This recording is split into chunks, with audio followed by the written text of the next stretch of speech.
Hello everyone, সবাই কেমন আছো? আশা করছি সবাই অনেক অনেক ভালো আছো। তো আমিও তোমাদের দোয়াতে আলহামদুলিল্লাহ অনেক ভালো আছি। আজ আমার লাইফের ফার্স্ট টাইম ব্লগ বানালাম। তো welcome to my Arif lifestyle journey চ্যানেলে। এটা তোমাদের হয়তো ভালো নাও লাগতে পারে, তো সেই জন্য একটি ছোট্ট রিকোয়েস্ট রইলো ভিডিওটি সম্পূর্ণ দেখার জন্য। আমি সকালে উঠতে না উঠতেই মা আমাকে আমাদের মাঠে পাঠিয়ে দিল আর বললো আমাকে নাকি মাঠে যেতে হবে। আর কি জন্য মাঠে যেতে বললো সেগুলো তোমরা দেখতে পাবে, শুধু সম্পূর্ণ ভিডিওটি দেখতে থাকো। আমি অলরেডি বেরিয়ে পড়েছি মাঠে যাওয়ার উদ্দেশ্যে আমার 5 লাখ টাকার কেটিএম ডিউকটা নিয়ে।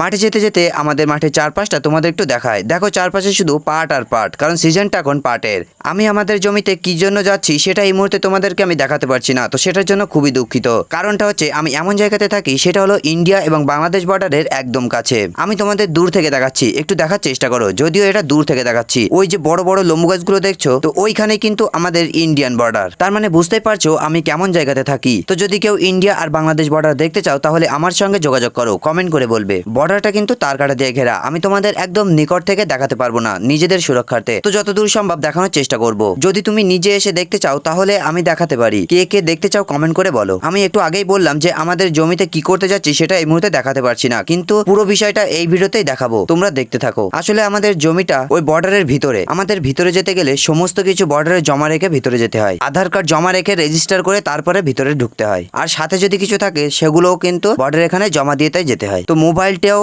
এখানে আমাদেরকে জমা রেখে তারপরে যেতে হচ্ছে, তো সেই জন্য আমি তোমাদেরকে দেখাতে পারছি না। এই বর্ডারের ভিতরে কিন্তু তারাই যেতে পারবে যাদের নামে জমি আছে। তো যাদের জমি আছে তারা ছাড়া কিন্তু ভিতরে কেউ যেতে পারবে না। ধরো আমারটা নিয়েই বলি, আমাদের ভিতরে জমি আছে, তো আমাদেরকে চাষ করে খেতে হয়। তো যদি আমরা জমি চাষ না করি তাহলে খাবো কি? কিন্তু যেতে গেলে সবকিছু জমা দিতে হবে, মোবাইলও এবং সাথে যা কিছু থাকবে, একমাত্র চাষের সরঞ্জাম ছাড়া। কিন্তু আমি বাইরে এসে তোমাদের পুরো বিষয়টা দেখাচ্ছি। সো গাইস, ফাইনালি কিন্তু আমি বেরিয়ে আসলাম। এখন কটা বাজে জানো? আমি ভিতরে ঢুকেছিলাম সকাল 9টায় আর এখন বাজে বিকাল 5টা, তার মানে 7 থেকে 8 ঘন্টা পরে। তো চলো এবার তোমাদের দেখায় যে আমি কি করতে গিয়েছিলাম। সামনে যে ভ্যানটা দেখছো, ওই ভ্যানটায় যা কিছু আছে ওইগুলো কিন্তু আমি তুলতে গিয়েছিলাম এবং তুলে ওগুলো নিয়ে আসতে গিয়েছিলাম। তো এই বস্তায় কি আছে সবই তোমাদের দেখাচ্ছি। প্রথমে ভ্যানের দড়িটা খুলে এক এক করে মাথায় করে ওই বস্তাগুলো বয়ে নিলাম আমি আর আমার ভাই। তারপর বস্তার দড়িগুলো খুলে সবকিছু মাটিতে ঢেলে নিলাম। তো বন্ধুরা, এটা কেউ চিনতে পারছো কিনা অবশ্যই কমেন্ট করে বলো। আমি তো তোমাদেরকে বলবো, কিন্তু তোমরা চিনতে পারো কিনা দেখো। তো তারপর যেটা করলাম, মোটর চালিয়ে দিয়ে ওইগুলোতে ভালো করে পানি মেরে নিলাম, কারণ ভীষণ কাদা ছিল। কারণ এখন বৃষ্টি চলছে।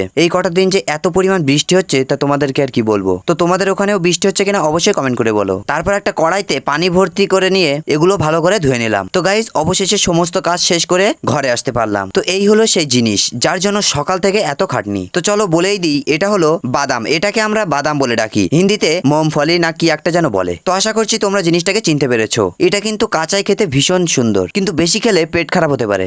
তো কেউ যদি খেতে চাও তাকে কিন্তু অবশ্যই অনলাইন থেকে আধার কার্ড দিয়ে অ্যাপ্লাই করে নিতে হবে। না, মজা করলাম, অবশ্যই আমার এখানে আসতে পারো। সো গাইস, এই হলো আজকের ভিডিও। আশা করছি ভিডিওটা ভালো লেগেছে। তো যদি ভিডিওটি ভালো লাগে তাহলে লাইক কমেন্ট শেয়ার করো আর চ্যানেলটি সাবস্ক্রাইব করে দিয়ে পাশে থাকা বেল নোটিফিকেশনটি অন করে দাও এরকম ধরনের নতুন নতুন ব্লগ ভিডিও দেখার জন্য। তো আজকের ভিডিও এই পর্যন্ত, দেখা হচ্ছে আবার পরের কোনো নতুন ব্লগে। ততক্ষণে love you, tata, bye by.